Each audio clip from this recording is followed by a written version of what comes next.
Hi, crafty friends. Who would think that you could use a Dollar Tree dry erase board, well, a couple of them, to make a decorative toolbox? I know, I'm so surprised, but we did it. We did it, my friends. All right, so what I'm doing first is I'm just kind of cutting off. This is going to be the sides of the toolbox. So I just kind of envision the shape that I want it to be. And then once I cut that one side off, I just flipped it over and did the other side. So then on the second one, what I did was I just laid that one on top of it. Same thing, just marked off and then cut that one. And I'm just going to kind of go over it, the edges, sanding it just to kind of like round off the edges a little bit. Obviously not as much as the ones on the bottom, but just to kind of give it that rounded-ish look.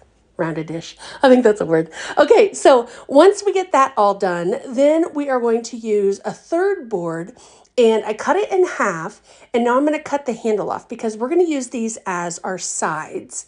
I did not put a bottom in my toolbox just because it's decorative and I'm just going to put things in it just, for decorative purposes. But you could totally use a fourth board if you wanted to for the bottom of it. So then I was like, okay, how are we going to do this? Because, the dry erase boards are like that shiny, glossy material. So I was like, wait a minute, I'm just going to sand it. So not only will it distress my edges, but it will just, really grit up the board itself. I guess that's how we would say it. But I loved how when I started to do this, the sides started to really look super distressed. So that turned out perfect. So on the end of it, I'm going to use this little stencil here that I got from the Dollar Tree a while back, and I'm going to put it on both sides. You guys, when I'm dabbing it in, I don't worry about getting in all the spots. I kind of like it to look a little bit distressed, like it might be a little worn off on this area or that area. So, because again, we're going for the whole distressed vibe, a super farmhousey kind of thing. So that worked out good. And then I was like, oh wait, how are we going to attach this so it's really good? Grabbed out 4 of the tumbling tower blocks from Dollar Tree, painted those white just so they'll blend in a little bit more. And then once that's dry, we're going to start assembling it.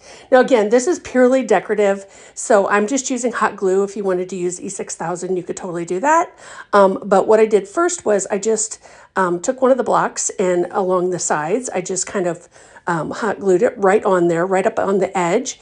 And then I would turn, once that's dry, I would turn it on its end. Gosh, words are hard today. And put a little hot glue and then put it down on the board. And then I just did that all the way around it. So easy peasy, just hot gluing all that together. And then I was like, what am I going to do for a handle? So I grabbed one of the plungers that I had from Dollar Tree and just used that same coat of paint, or same color paint, and just kind of used a baby wipe and just kind of wiped it on there. And then I'll just hot glue that in for the handle. And really, you guys, it's that simple. But look how cute this is. Oh, I love this. It's like a chunky toolbox. So cool. All right, friends, thanks so much for watching. Don't forget to follow the page for more.